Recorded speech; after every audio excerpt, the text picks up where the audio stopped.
ಇದೆ. ಇಂಥ ಸಾಮಾನ್ಯ ಮನುಷ್ಯನ ನಾವು ಬೆಳೆಸೋಕ್ಕೆ ಭಾಳ ಪ್ರಯತ್ನ ಮಾಡಬೇಕು. ಒಂದು ಬೆಂಗಳೂರಲ್ಲಿ ಇರೋವಂಥ ಮನುಷ್ಯ ಇವತ್ತು ಶಿವಪುರಕ್ಕೆ ಬಂದನಂದರೆ ಇವತ್ತು ಶಿವಪುರಿಂದ ಒಳ್ಳೆ ಬಾಂಬೆಗೆ ಹೋಗೋಂಥ ಕೆಲಸ ಮಾಡೋಂಥ ನಿಮ್ಮ ಕೈಯಲ್ಲಿದೆ. ಇದನ್ನು ಬಿಟ್ಟರೆ ಮತ್ತೆ ಏನು ಹೇಳೋಕ್ಕಲ್ಲ. ಜೈ ಭೀಮ್. ಧನ್ಯವಾದಗಳು ಸರ್ ಮಾತಾಡಿದ್ದಕ್ಕೆ. ನನ್ನ ಬಗ್ಗೆ ಯಾವುದೇ ಕಲಾವಿದರಾಗಲಿ ಬೆಳೆಸ್ತೀರಿ. ಅವರೆಲ್ಲ ಹೇಳಿದ್ರು, ಪಾಪ ಅವ್ರಿಗೆ ಅನಿಸಿದವ್ರು ಹೇಳಿದ್ದಾರೆ. ಯಾವುದೇ ಒಬ್ಬ ಕಲಾವಿದ ಬೆಳಿಬೇಕಾದ್ರೂ ನಮಗೆ ಬಾರ್ಡ್ರ್ ಅಂತ ಇರಬಾರ್ದು. ಫಸ್ಟ್ ಆಫ್ ಆಲ್ ಕಲಾವಿದರಿಗೆ ಬಾರ್ಡ್ರ್ ಅಂತ ಇರಬಾರ್ದು. ನಾವು ಎಲ್ಲಿ ಬಾರ್ಡ್ರ್ ಹಾಕೊತೀವೋ ಅಲ್ಲೇ ಉಳಿತೀವಿ. ನಮ್ಮಲ್ಲಿ ಎಲ್ಲ ದೇವ್ರ ಶಕ್ತಿ ಕೊಟ್ಟಿರ್ತಾನೆ.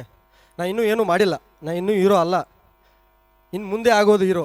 ಜನ ಮೆಚ್ಚಿ ಏನದು ಅಪ್ಕೊತಾರೋ ಆವಾಗಲೇ ಹೀರೋ, ಇವಾಗ ಹೀರೋ ಅಂತ ಹೇಳಲ್ಲ. ನಾನು ಅಲ್ಲಿ ಹೀರೋ ಇರ್ಬೋದು, ಬಟ್ ನಮ್ಮ ಸಮಾಜ ಕಾಸ್ಟು ಅಂತ ಯಾವುದೂ ಇಲ್ಲ.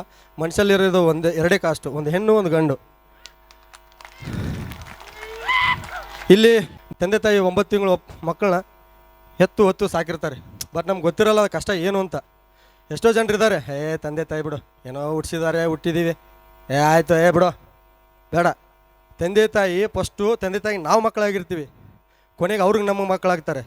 ಅವ್ರನ್ನ ಎತ್ತಿ ಆಡಿಸಿ ಕಣ್ಮುಚ್ಕೊಂಬಿಡೋದು ನಾವು. ಅದೇ ಒಂದು ಮಾತು ಹೇಳೋದು. ನನ್ನ ಮಾತಲ್ಲಿ ಏನಾದರೂ ತಪ್ಪಿದ್ರೆ ಕ್ಷಮೆ ಇರಲಿ. ದುಡ್ಡೋರೆಲ್ಲ ಕಲಾವಿದ್ರು ಆಗೋಕ್ಕಾಗಲ್ಲ. ಕಲಾವಿದ್ರು ಆಗ್ಬೇಕಂದ್ರೆ ಸರಸ್ವತಿ ಒಲಿಬೇಕು. ಲಕ್ಷ್ಮಿ ಒಲಿತಾಳೆ, ಸರಸ್ವತಿ ಸುಲಭವಾಗಿ ಯಾರಿಗೂ ಒಲಿಯಲ್ಲ. ಈ ಮಾತನ್ನ ಹೇಳಿ ನಾನು ಮುಗಿಸ್ತೀನಿ. ಧನ್ಯವಾದ.